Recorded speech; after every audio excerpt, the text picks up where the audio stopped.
doing it for yourself, you're doing it safely.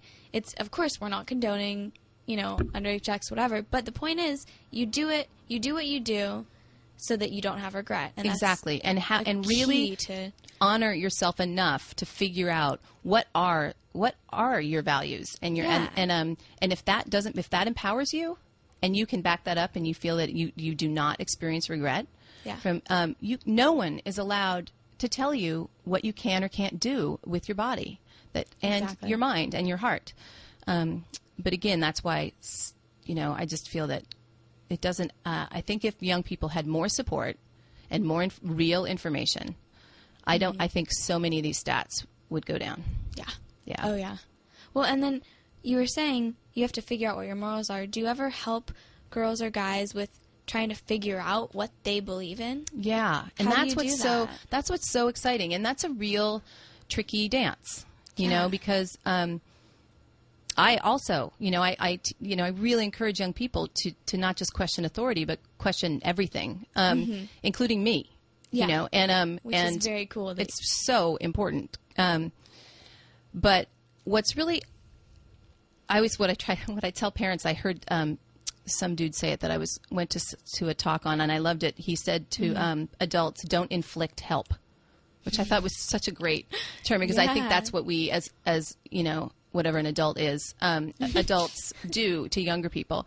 But what I think can be really powerful, at least with the young people that I work with, is rather that there is no shoulds or anything like that, but really just reflect. Because a lot of young people, they just need someone to hold a mirror up and say, okay, let's look at what you're doing. Let's think about the last 4 things you did that sucked. And then how do we not do that anymore in some way?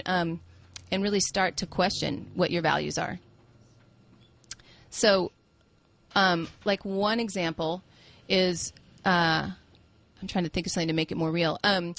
How about there was a group of young women recently who were really touting the power of hookups and how they felt really, they really, and they were known for doing a lot of hooking up, and I was frustrated when... Was it a group of friends? It was a group of girlfriends, yeah.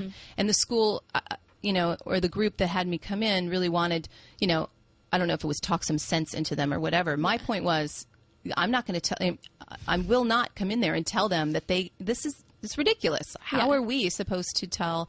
We have no right to do that. However, I think it was really helpful for them to be able to have a conversation where they felt they were not judged and to have a mirror held up and figured out, and in this particular situation, and sometimes, we discover together that, keep the behavior going. This seems to be working for you. That's great. Kind of interesting discovery. It's very kind interesting. Of counterintuitive for most adults, I think. And I think that adults really, we need a wake-up call to really look at how some things have definitely will always stay the same, but some things have changed. And but in this situation, questions that can be helpful in that is, let's walk through. Do the hookups have anything in common? And what is it? Tell me how it empowers you. And then let's just hold a mirror up. So, for example, in this situation, it was striking to me how many of the hookups involve blowjobs. Now, for example, and it was, of course, girl on guy in this situation. This was wasn't same-sex hookups, and it wasn't, a heterosexual hookup with a guy, going down on a girl. So my question is to them was, let's just deconstruct that a little bit, rather than, and it's not judge hookups are bad or good, but let's just look at this pattern of how often you're servicing somebody else, and then let's just hold it up. So tell me what it looks like, and to have them have the opportunity to say, well, it seems like the last 4 or 5 times, well, I don't know, I'm on my knees, and he stands there and takes about, and having her be able to hear herself say that is like, oh, that kind of sounds not great when I say it out loud. Yeah. So I'm like, so let's talk, so I just feel that we put young people so often in a defensive position that they're really forced to defend what they're doing, but not given a chance to actually reflect on it, because we just shove them into a corner of judgment. And I hope I'm not giving adults a bad name, although I think we've earned it. But I think on a lot of levels, it's just a very confusing area. And I just think the more we really have real conversations, it won't be so confusing. Yeah, and that's a good point, because the method of having her just say what the facts were of what was going on. A lot of times, like, if someone was called into that situation by educator or another adult in the situation to convince them kind of out of it, then I personally, not saying I do that, but I would be defensive, because if they were telling me, oh, you know, like, that's really not a good idea for you guys to be doing that, of course your first instinct, well, okay, but I think it's fine. But if you go in and you say things like, okay, so tell me exactly what's happening. Right. And how is that different than an adult? Wouldn't an adult do the same thing if they were if your behavior was called into question? That's a good point. And again, what we do is that, again, we're more practiced in academic or intellectual assertiveness. So now we're stuck where we have to defend our argument. And you can have an enormously powerful theory. I could come up with a great argument, you know, and I've heard, you know, 15-year-olds come up with some really amazing arguments that are very intellectually assertive. Like, it is very empowering to have a boy in a situation where he's basically at your mercy. I could make one move with my mouth, and I could, you know. So, and exactly. if you keep it on an intellectual level and don't dig down into the emotional, I don't think you're hitting the whole truth.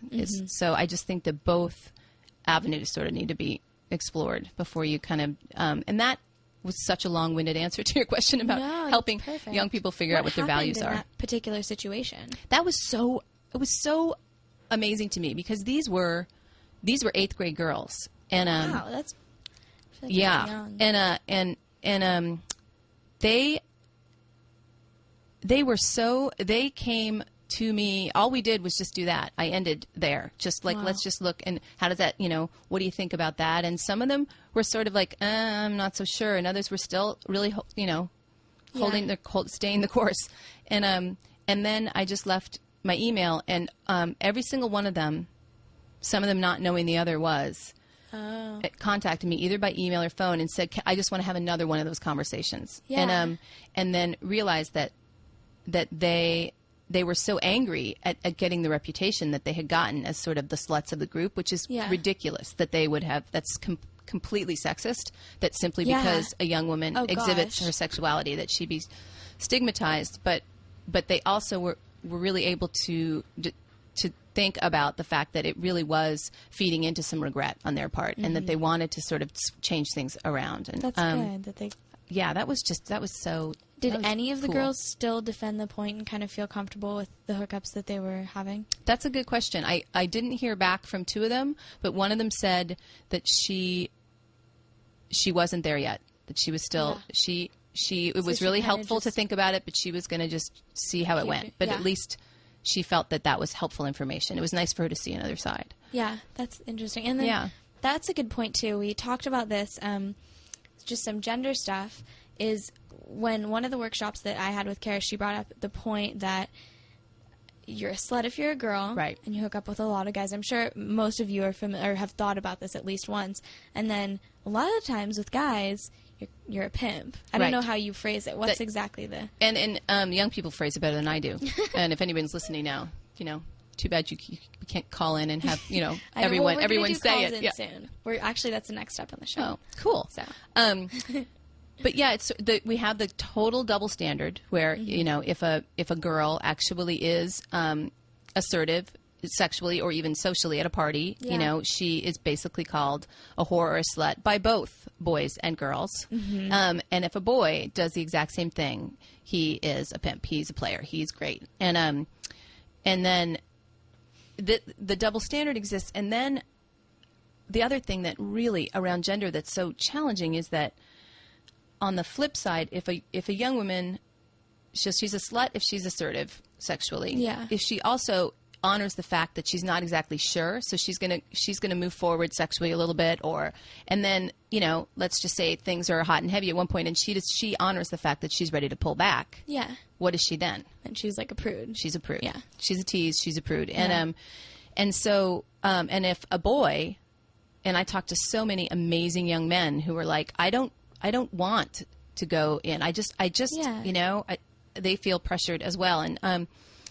And at the same time, if they express hesitation or they don't come on strong, either their sexual orientation, which is a whole other issue.